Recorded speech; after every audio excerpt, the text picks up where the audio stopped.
Assalamualaikum warahmatullahi wabarakatuh.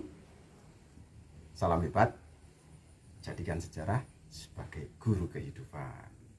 Berjumpa lagi dengan saya dalam pembahasan sejarah. Kali ini kita akan bahas tentang materi pemberontakan PKI di Madiun tahun 1948.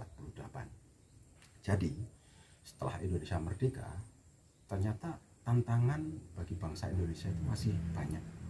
Salah satunya adalah ancaman disintegrasi bangsa yang muncul dari berbagai kelompok. Nah, pemberontakan PKI di Madiun tahun 1948 ini salah satunya.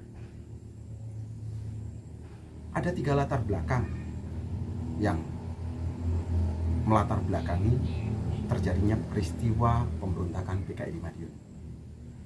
Yang pertama adalah jatuhnya kabinet Amir Syarifuddin dan pembentukan Front Demokrasi Rakyat. Yang kedua, kritik terhadap kebijakan kabinet Hatta. Dan yang ketiga adalah kedatangan Musso dari Uni Soviet. Ketiga latar belakang ini saling memiliki keterkaitan. Apa saja keterkaitannya? Mari kita bahas. Yang pertama, jatuhnya kabinet Amir Syarifuddin. Amir Syarifuddin adalah Perdana Menteri yang bertanggung jawab karena beliau menandatangani persetujuan Renville. Jadi Amir Syarifuddin adalah orang yang dianggap paling bertanggung jawab terhadap terjadinya persetujuan Renville. Nah, kenapa kemudian Amir Syarifuddin dianggap salah? Karena persetujuan Renville itu dianggap terlalu menguntungkan pihak Belanda. Bagaimana tidak? Karena persetujuan Renville ini salah satu isinya menyebabkan wilayah Indonesia menjadi semakin sempit. Wilayah Jawa yang awalnya hampir secara keseluruhan menjadi bagian dari wilayah Republik Indonesia, tapi kemudian setelah persetujuan Renville hanya sebagian kecil saja yang kemudian menjadi bagian dari wilayah Indonesia. Nanti akan kita lihat ya petanya seperti apa. Nah, wilayah-wilayah yang kemudian di luar atau dianggap tidak masuk ke dalam wilayah Republik Indonesia lagi, itu kemudian oleh Belanda diminta untuk segera dikosongkan. Para gerilyawan, pejuang rakyat ini diminta untuk berhijrah. Yang paling terkena dampak yaitu tadi di Jawa.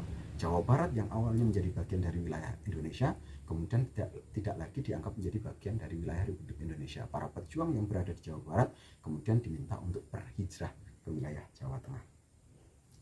Ini peta Republik Indonesia pasca atau setelah persetujuan Renville.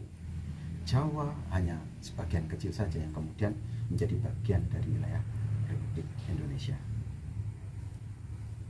Nah, setelah kemudian Amir Syarifuddin dicopot dari jabatannya, Amir Syarifuddin kemudian melakukan sebuah gerakan. Dia kemudian berada di pihak oposisi. Perlu diketahui bahwa pihak oposisi adalah pihak yang selalu berseberangan dengan pemerintah.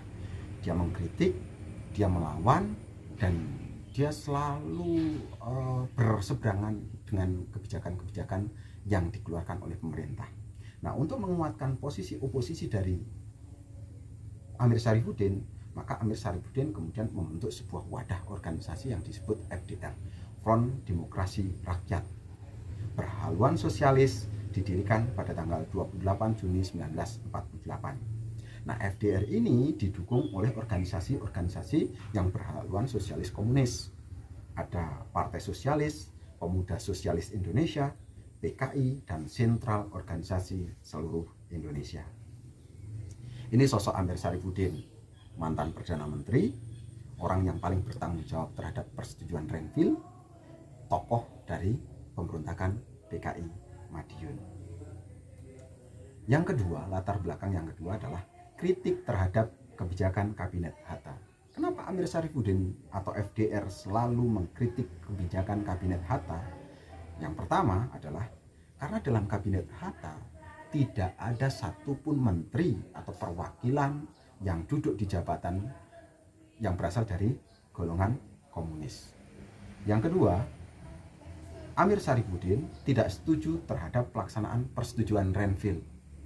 Ini ironis sekali. Yang tanda tangan persetujuan Renville itu Amir Syarifuddin, tapi dia tidak setuju terhadap pelaksanaan persetujuan Renville, ironis sekali gitu. Kemudian yang ketiga adalah pelaksanaan program reorganisasi dan rasionalisasi angkatan perang. Amir Syarifuddin tidak setuju, dia menolak adanya program RERA, reorganisasi dan rasionalisasi angkatan perang. Apa itu RERA? Secara sederhana, RERA adalah pengurangan jumlah angkatan perang. Jadi banyak angkatan perang yang diberhentikan dari jabatannya. Ini dilakukan dengan maksud untuk kepentingan keuangan negara, untuk melakukan penghematan. Hanya saja kritik yang dilancarkan oleh FDR di bawah Amir Syarifuddin ini gagal. Kenapa gagal?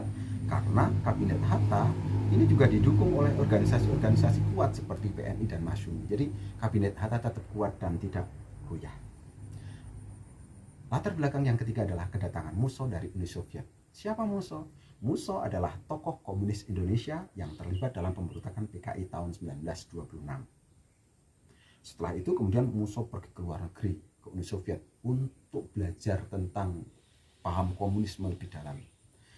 Pada tanggal 11 Agustus 1948, Musso kembali ke Indonesia. Nah, kedatangan Musso ke Indonesia ini membawa pemikiran yang kemudian disebut sebagai jalan baru.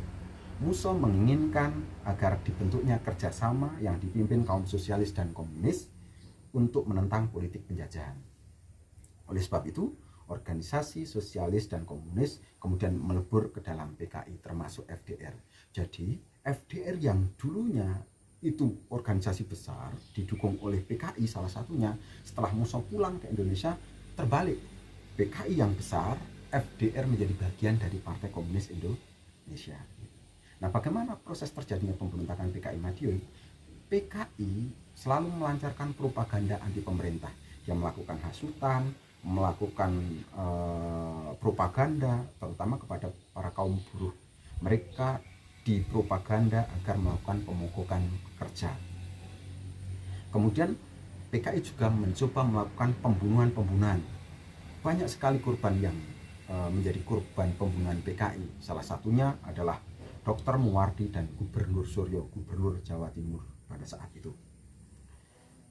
Aksi pemberontakan PKI di Madiun diawali dengan menciptakan daerah Surakarta sebagai daerah kacau atau daerah huru-hara. Hal ini dimaksudkan untuk mengalihkan perhatian pemerintah. Kemudian mereka bisa memusatkan basis pemberontakan di Madiun. Kemudian pada tanggal 18 September 1948, Musso mengumumkan berdirinya Republik Soviet Indonesia. Nah, bagaimana reaksi pemerintah? Bagaimana reaksi Indonesia menghadapi pemberontakan PKI di Madiun? Melalui Presiden Soekarno, pemerintah memberikan tawaran ultimatum kepada rakyat Indonesia. Ikut Republik Indonesia bersama Soekarno atau ikut Republik Soviet Indonesia bersama Musso. Dan ternyata rakyat Indonesia masih tetap percaya terhadap Republik Indonesia. Hal ini dibuktikan dengan dukungan dari rakyat Indonesia dalam upaya untuk melakukan penumbasan pemberontakan PKI di Madiun. Surakarta dapat diamankan melalui sebuah operasi yang dipimpin oleh Kolonel Gatot Subroto. Kemudian tanggal 30 September, Madiun juga dapat direbut kembali. Penyerangan ke Madiun dipimpin oleh Kolonel Sadikin dan Kolonel Sungkono.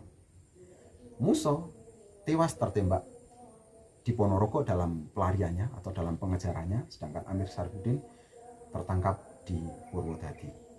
Kesimpulannya adalah bahwa pemberontakan PKI di Madiun ini bisa dikategorikan pemberontakan yang didasarkan atas kepentingan ideologi. Jadi mereka ingin merubah ideologi bangsa ini yang kita sudah sepakat Pancasila ya, itu ingin diubah dengan ideologi komunis.